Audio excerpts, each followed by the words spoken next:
श्री शिवाय नमस्तुभ्यम। कल के अध्याय में हमने जाना था कि महर्षि नारद किस प्रकार से शिव भक्ति में खो गए थे और शिव की आराधना कर रहे थे। उसके बाद शिव और शिवा ने किस प्रकार से काशी नगरी बसाई। तो आज हम आगे पढ़ने जा रहे हैं दूसरी संहिता रुद्र संहिता का खंड पहला और अध्याय 7 से। ब्रह्मा जी कहते हैं, देव ऋषि जब नारायण जल में शयन करने लगे उस समय उनकी नाभि से भगवान शंकर के इच्छावश सहसा एक उत्तम कमल प्रकट हुआ जो बहुत बड़ा था। उसमें असंख्य नालदंड थे। उसकी कांति कनेर के फूल के समान पीले रंग की थी तथा उसकी लंबाई और ऊंचाई भी अनंत योजन थी। वह कमल करोड़ों सूर्यों के समान प्रकाशित हो रहा था। सुंदर होने के साथ ही संपूर्ण तत्वों से युक्त था और अत्यंत अद्भुत, परम रमणीय, दर्शन के योग्य तथा सबसे उत्तम था। तत्पश्चात कल्याणकारी परमेश्वर सांब सदाशिव ने पूर्ववत प्रयत्न करके मुझे अपने दाहिने अंग से उत्पन्न किया। मुने, उन महेश्वर ने मुझे तुरंत ही अपनी माया से मोहित करके नारायण देव के नाभि कमल में डाल दिया और लीला पूर्वक मुझे वहां से प्रकट किया। इस प्रकार उस कमल से पुत्र के रूप में मुझ हिरण्यगर्भ का जन्म हुआ। मेरे 4 मुख हुए और शरीर की कांति लाल हुई। मेरे मस्तक त्रिपुंड की रेखा से अंकित थे। तात भगवान शिव की माया से मोहित होने के कारण मेरी ज्ञान शक्ति इतनी दुर्बल हो रही थी कि मैंने उस कमल के सिवा दूसरे किसी को अपने शरीर का जनक या पिता नहीं जाना।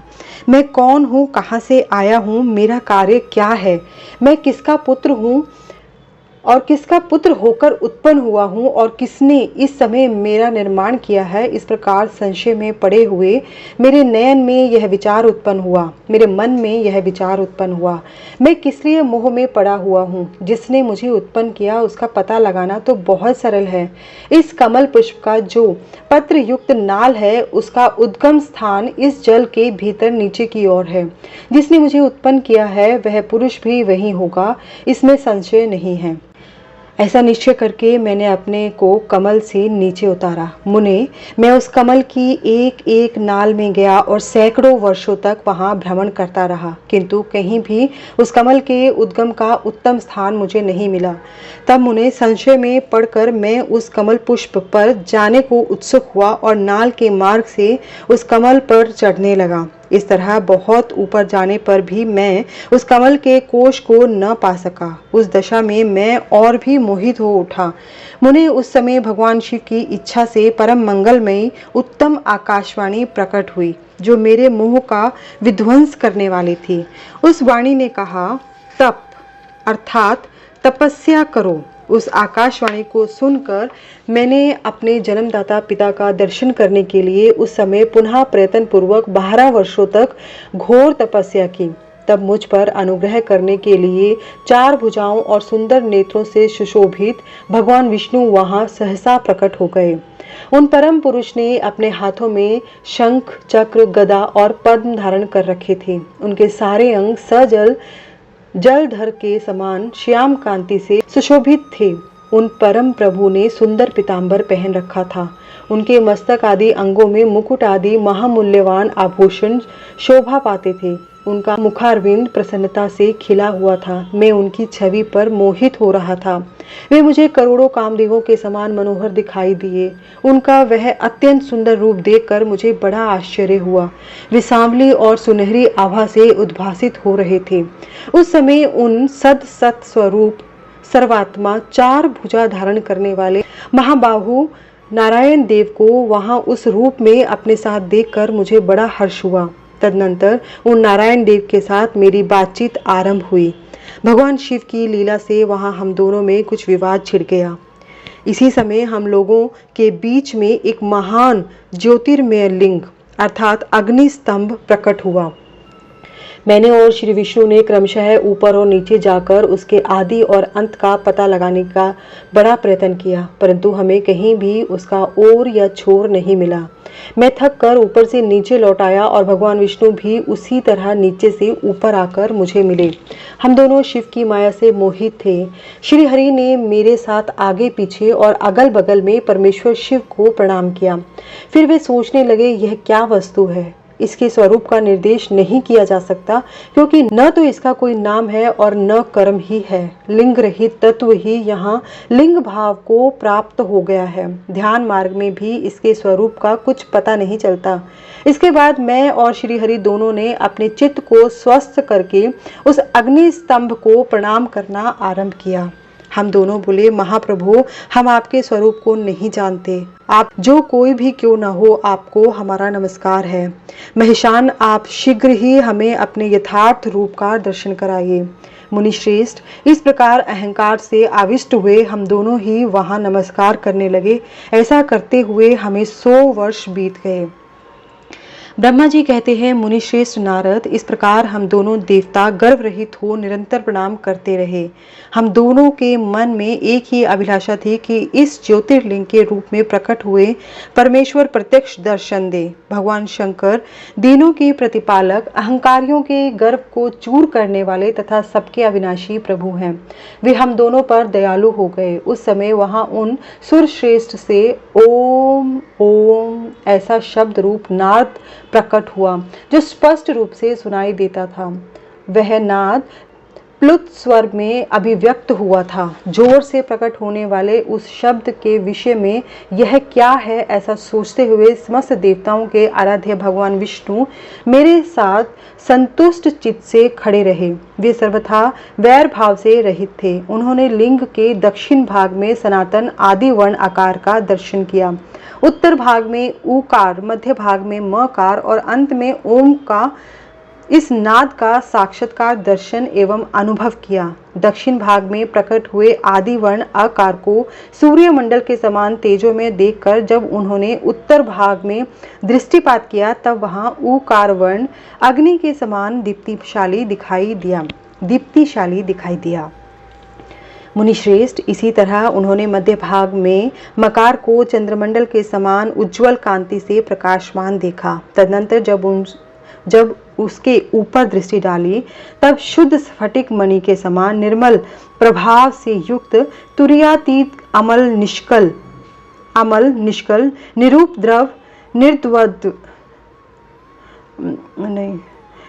द्रव अद्वितीय शून्य में बाह्य तथा आभ्यंतर के भेद से रहित, बाह्यांतर भेद से युक्त, जगत के भीतर और बाहर स्वयं ही स्थित, आदि मध्य और अंत से रहित, आनंद के आदि कारण तथा सबके परम आश्रय, सत्य, आनंद एवं अमृत स्वरूप पर ब्रह्म का साक्षात्कार किया। उस समय श्री हरि यह सोचने लगे कि यह अग्नि स्तंभ यहाँ कहाँ से प्रकट हुआ है।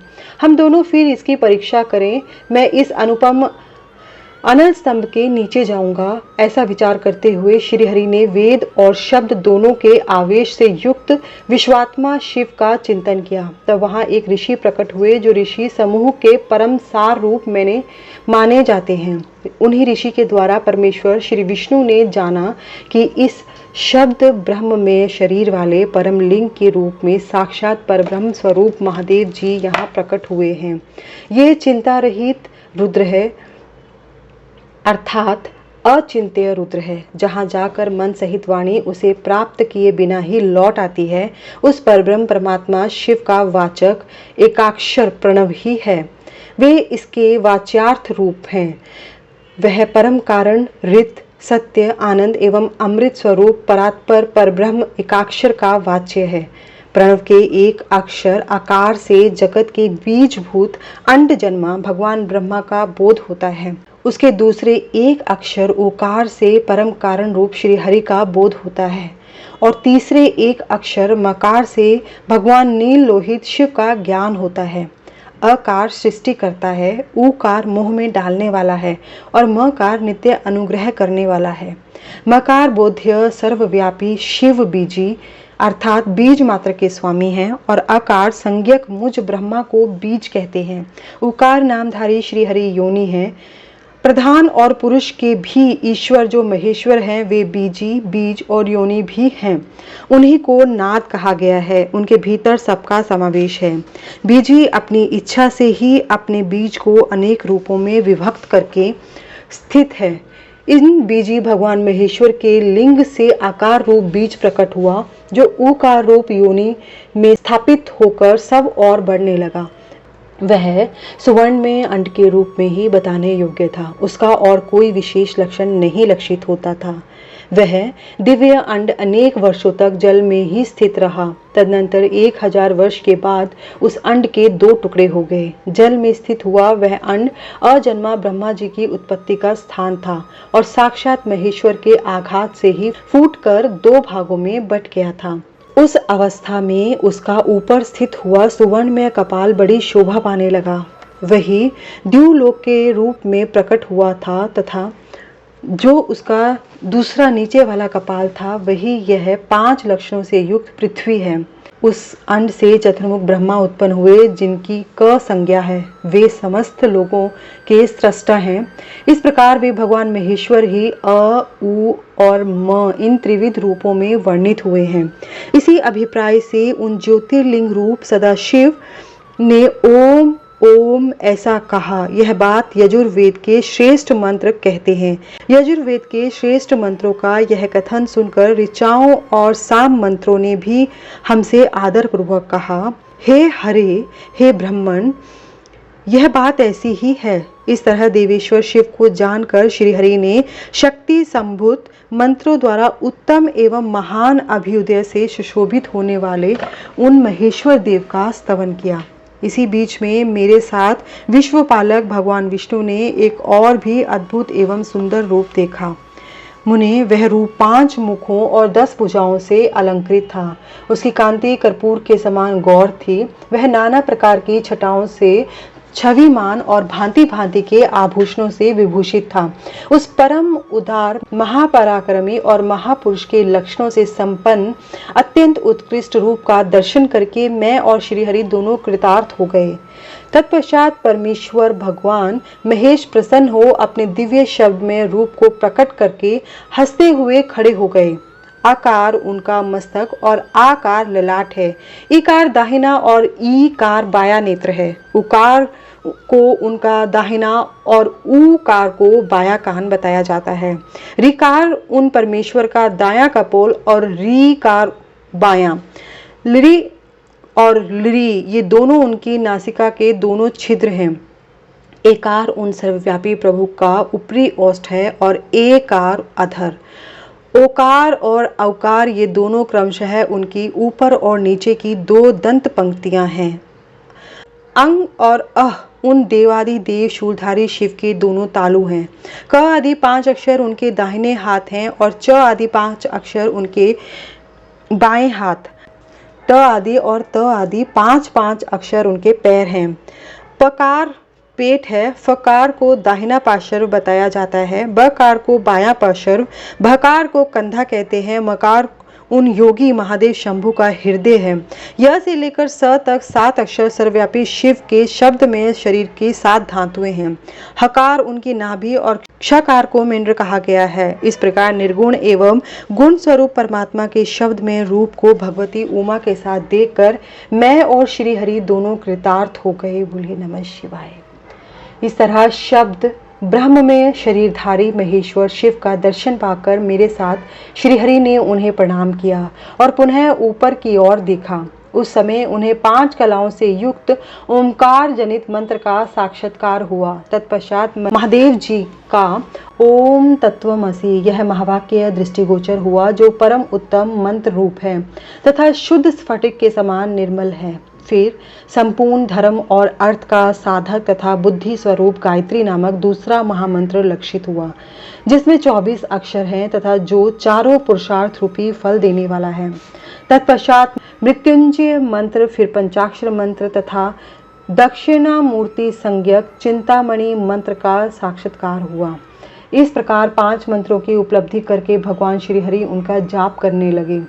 तदनंतर ऋक, यजुः और साम ये जिनके रूप हैं, जो ईशों के मुकुटमणि ईशान है, जो पुरातन पुरुष हैं, जिनका हृदय अघोर अर्थात सौम्य है, जो हृदय को प्रिय लगने वाले सर्वगोह्य सदाशिव हैं, जिनके चरण वाम परम सुंदर हैं, जो महान देवता हैं और महान सर्पराज को आभूषण के रूप में धारण करते हैं, जिनके सभी और पैर और सभी और नेत्र हैं, जो मुझ ब्रह्मा के भी अधिपति, कल्याणकारी तथा सृष्टि पालन एवं संहार करने वाले हैं, उन वरदायक सांब शिव को मेरे साथ भगवान विष्णु ने प्रिय वचनों द्वारा संतुष्ट चित्त से स्तवन किया। ब्रह्मा जी कहते हैं, नारद, भगवान विष्णु के द्वारा की हुई अपनी स्तुति सुनकर करुणानिधि महेश्वर बड़े प्रसन्न हुए और उमा देवी के साथ सहसा वहां प्रकट हो गए। उस समय उनके 5 मुख और प्रत्येक मुख में 3-3 नेत्र सुशोभित हो रहे थे। भाल देश में चंद्रमा का मुकुट सुशोभित था। सिर पर जटा धारण किए गौर वर्ण विशाल नेत्र शिव ने अपने संपूर्ण अंगों में विभूति लगा रखी थी। उनकी 10 भुजाएं थी, कंठ में नील चिन्ह था। उनके श्री अंग समस्त आभूषणों से विभूषित थे। उन सर्वांग सुंदर शिव के मस्तक पर भस्म में त्रिपुंड से अंकित थे। ऐसे विशेषणों से युक्त परमेश्वर महादेव जी को भगवती उमा के साथ उपस्थित देख मैंने और भगवान विष्णु ने पुनः प्रिय वचनों द्वारा उनकी स्तुति की। तब पापहारी करुणाकर भगवान महेश्वर ने प्रसन्नचित्त होकर उन श्री विष्णु देव को श्वास रूप से वेद का उपदेश दिया। मुने उनके बाद शिव ने परमात्मा श्री हरि को गुह्य ज्ञान प्रदान किया। फिर उन परमात्मा ने कृपा करके मुझे भी वह ज्ञान दिया। वेद का ज्ञान प्राप्त करके कृतार्थ हुए भगवान विष्णु ने मेरे साथ हाथ जोड़ महेश्वर को प्रणाम करके पुनः उनसे पूजन की विधि बताने तथा सदुपदेश देने के लिए प्रार्थना की। ब्रह्मा जी कहते हैं, मुने, श्री हरि की यह बात सुनकर अत्यंत प्रसन्न हुए कृपा निधान भगवान शिव ने प्रीतिपूर्वक यह बात कही। श्री शिव जी बोले, सुरश्रेष्ठ गण, मैं तुम दोनों की भक्ति से निश्चय ही बहुत प्रसन्न हूँ। तुम लोग मुझ महादेव की ओर देखो। इस समय तुम्हें मेरा स्वरूप जैसा दिखाई देता है वैसा ही रूप का प्रयत्न पूर्वक पूजन चिंतन करना चाहिए। तुम दोनों महाबली हो और मेरी स्वरूप भूता प्रकृति से प्रकट हुए हो। मुझ सर्वेश्वर के दाएं बाएं अंगों से तुम्हारा आविर्भाव हुआ है। ये लोक पितामह ब्रह्मा मेरे दाहिने पार्श्व से उत्पन्न हुए हैं और तुम विष्णु मुझ परमात्मा के वाम पार्श्व से प्रकट हुए हो। मैं तुम दोनों पर भली भांति प्रसन्न हूँ और तुम्हें मनोवांछित वर देता हूँ। मेरी आज्ञा से तुम दोनों की मुझसे सुदृढ़ भक्ति हो। ब्राह्मण, तुम मेरी आज्ञा का पालन करते हुए जगत की सृष्टि करो और वत्स विष्णु, तुम इस चराचर जगत का पालन करते रहो। हम दोनों से ऐसा कहकर भगवान शंकर ने हमें पूजा की उत्तम विधि प्रदान की, जिसके अनुसार पूजित होने पर वे पूजक को अनेक प्रकार के फल देते हैं। शंभु की उपर्युक्त बात सुनकर मेरे सहित श्री हरि ने महेश्वर को हाथ जोड़ प्रणाम करके कहा। भगवान विष्णु बोले, प्रभु, यदि हमारे प्रति आपके हृदय में प्रीति उत्पन्न हुई है और यदि आप हमें वर देना आवश्यक समझते हैं तो हम यही वर मांगते हैं कि आप में हम दोनों की सदा अनन्य एवं अविचल भक्ति बनी रहे। ब्रह्मा जी कहते हैं, मुने, श्री हरि की यह बात सुनकर भगवान हर ने पुनः मस्तक झुकाकर प्रणाम करके हाथ जोड़ खड़े हुए उन नारायण देव को स्वयं कहा। महेश्वर बोले, मैं सृष्टि पालन और संहार का कर्ता हूँ, सगुण और निर्गुण हूँ तथा सच्चिदानंद स्वरूप निर्विकार पर ब्रह्म परमात्मा हूँ। विष्णु सृष्टि, रक्षा और प्रलय रूप गुणों अथवा कार्यों के भेद से मैं ही ब्रह्मा, विष्णु और रुद्र नाम धारण करके 3 स्वरूपों में विभक्त हुआ हूँ। हरे, वास्तव में मैं सदा निष्कल हूँ। विष्णु, तुमने और ब्रह्मा ने मेरे अवतार के निमित्त जो स्तुति की है, तुम्हारी उस प्रार्थना को मैं अवश्य सच्ची करूँगा, क्योंकि मैं भक्त वत्सल हूँ। ब्राह्मण, मेरा ऐसा ही परम उत्कृष्ट रूप तुम्हारे शरीर से इस लोक में प्रकट होगा, जो नाम से रुद्र कहलाएगा। मेरे अंश से प्रकट हुए रुद्र की सामर्थ्य मुझसे कम नहीं होगी। जो मैं हूँ वही यह रुद्र है। पूजा की विधि विधान की दृष्टि से भी मुझ में और उसमें कोई अंतर नहीं है। ज्योति का जल आदि के साथ संपर्क होने पर भी उसमें स्पर्श दोष नहीं लगता, उसी प्रकार मुझ निर्गुण परमात्मा को भी किसी के संयोग से बंधन नहीं प्राप्त होता। यह मेरा शिवरूप है। जब रुद्र प्रकट होंगे तब वे भी शिव के तुल्य होंगे। महामुने, उनमें और शिव में परायेपन का भेद नहीं करना चाहिए। वास्तव में एक ही रूप सब जगत में व्यवहार निर्वाह के लिए दो रूपों में विभक्त हो गया है। अतः शिव और रुद्र में कभी भेद बुद्धि नहीं करनी चाहिए। वास्तव में सारा दृश्य ही मेरे विचार से शिव रूप है। मैं, तुम, ब्रह्मा तथा जो ये रुद्र प्रकट होंगे वे सब के सब एक रूप हैं। इनमें भेद नहीं है। भेद मानने पर अवश्य ही बंधन होगा। तथापि मेरा शिव रूप ही सनातन है। यही सदा सब रूपों का मूलभूत कहा गया है। यह सत्य है। यह सत्य ज्ञान एवं अनंत ब्रह्म है। ऐसा जानकर सदा मन से मेरे यथार्थ स्वरूप का दर्शन करना चाहिए। ब्राह्मण सुनो, मैं तुम्हें एक गोपनीय बात बता रहा हूँ। मैं स्वयं ब्रह्मा जी की भ्रुकुटी से प्रकट होऊंगा। गुणों में भी मेरा प्राकट्य कहा गया है। जैसा कि लोगों ने कहा है, हर तामस प्रकृति के हैं। वास्तव में उस रूप में अहंकार का वर्णन हुआ है। उस अहंकार को केवल तामस ही नहीं, सात्विक भी समझना चाहिए, क्योंकि सात्विक देवगण वैकारिक अहंकार की ही सृष्टि है। यह तामस और सात्विक आदि भेद केवल नाम मात्र का है, वस्तुतः नहीं है। वास्तव में हर को तामस नहीं कहा जा सकता। ब्राह्मण, इस कारण से तुम्हें ऐसा करना चाहिए। तुम तो इस सृष्टि के निर्माता बनो और श्री हरि इसका पालन करें तथा मेरे अंश से प्रकट होने वाले जो रुद्र हैं वे इसका प्रलय करने वाले होंगे। ये जो उमा नाम से विख्यात परमेश्वरी प्रकृति देवी है, इन्हीं की शक्ति भूता वाग देवी ब्रह्मा जी का सेवन करेगी और फिर इन प्रकृति देवी से वहां जो दूसरी शक्ति प्रकट होगी वे लक्ष्मी रूप से भगवान विष्णु का आश्रय लेंगी। तदनंतर पुनः काली नाम से जो तीसरी शक्ति प्रकट होंगी वे निश्चय ही मेरे अंशभूत रुद्रदेव को प्राप्त होंगी। वे कार्य की सिद्धि के लिए वहां ज्योति रूप से प्रकट होंगी। इस प्रकार मैंने देवी की शुभ स्वरूपा पराशक्तियों का परिचय दिया। उनका कार्य क्रमशः सृष्टि, पालन और संहार का संपादन ही है। सुरश्रेष्ठ, ये सब की सब मेरी प्रिया प्रकृति देवी की अंशभूता हैं। हरे, तुम लक्ष्मी का सहारा लेकर कार्य करो। ब्राह्मण, तुम्हें प्रकृति की अंशभूता वाग देवी को पाकर मेरी आज्ञा के अनुसार मन से सृष्टि कार्य का संचालन करना चाहिए और मैं अपनी प्रिया की अंशभूता परात्पर काली का आश्रय ले रुद्र रूप से प्रलय संबंधी उत्तम कार्य करूंगा। तुम सब लोग अवश्य ही संपूर्ण आश्रमों तथा उनसे भिन्न अनन्य विविध कार्यों द्वारा चारों वर्णों से भरे हुए लोक की सृष्टि एवं रक्षा आदि करके सुख पाओगे। हरे, तुम ज्ञान विज्ञान से संपन्न तथा संपूर्ण लोकों के हितैषी हो। अतः अब मेरी आज्ञा पाकर जगत में सब लोगों के लिए मुक्तिदाता बनो। मेरा दर्शन होने पर जो फल प्राप्त होता है वही तुम्हारा दर्शन होने पर भी होगा। मेरी यह बात सत्य है, इसमें संशय के लिए स्थान नहीं है। मेरे हृदय में विष्णु है और विष्णु के हृदय में मैं हूँ। जो इन दोनों में अंतर नहीं समझता वही मुझे विशेष प्रिय है।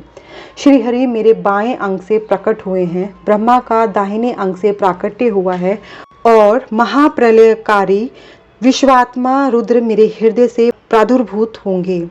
विष्णु, मैं ही सृष्टि, पालन और संहार करने वाले रज आदि त्रिविध गुणों द्वारा ब्रह्मा, विष्णु और रुद्र नाम से प्रसिद्ध हो तीन रूपों में पृथक पृथक प्रकट होता हूँ।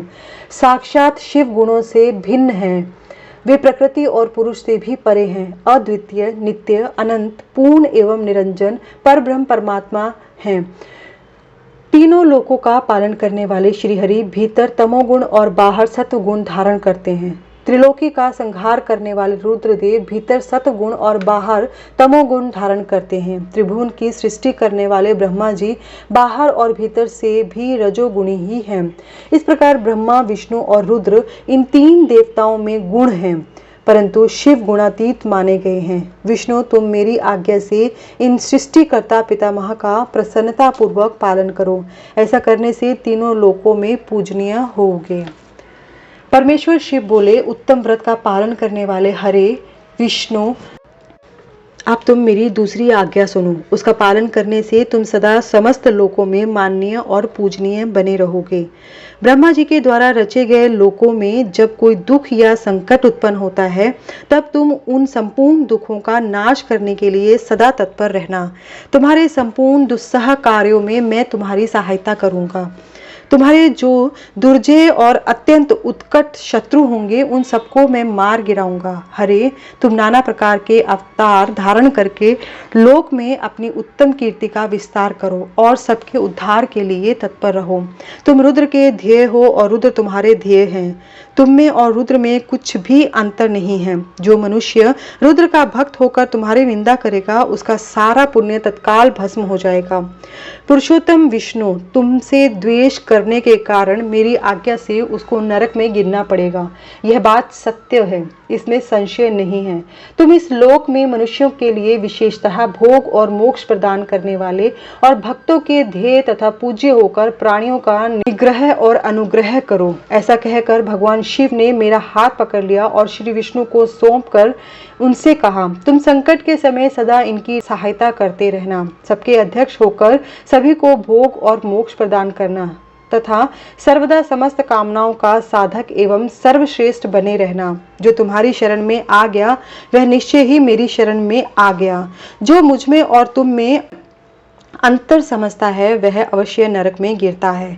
ब्रह्मा जी कहते हैं, देवर्षि, भगवान शिव का यह वचन सुनकर मेरे साथ भगवान विष्णु ने सबको वश में करने वाले विश्वनाथ को प्रणाम करके मंद स्वर में कहा। श्री विष्णु बोले, करुणा सिंधु जगन्नाथ शंकर, मेरी यह बात सुनिए। मैं आपकी आज्ञा के अधीन रहकर यह सब कुछ करूंगा। स्वामीन, जो मेरा भक्त होकर आपकी निंदा करे उसे आप निश्चय ही नरकवास प्रदान करें। नाथ, जो आपका भक्त है वह मुझे अत्यंत प्रिय है। जो ऐसा जानता है उसके लिए मोक्ष दुर्लभ नहीं है।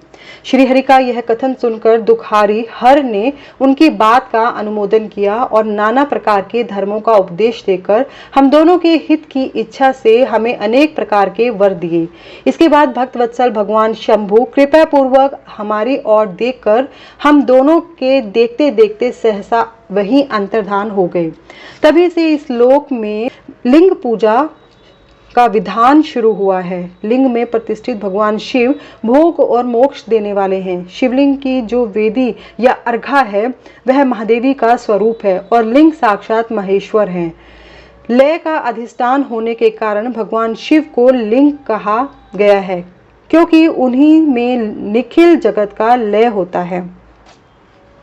महामुनि, जो शिवलिंग के समीप कोई कार्य करता है उसके पुण्य फल का वर्णन करने की शक्ति मुझ में नहीं है। इसी के साथ दूसरी संहिता रुद्र संहिता का प्रथम खंड का 10वां अध्याय समाप्त होता है। नमः शिवाय, नमः शिवाय, नमः शिवाय।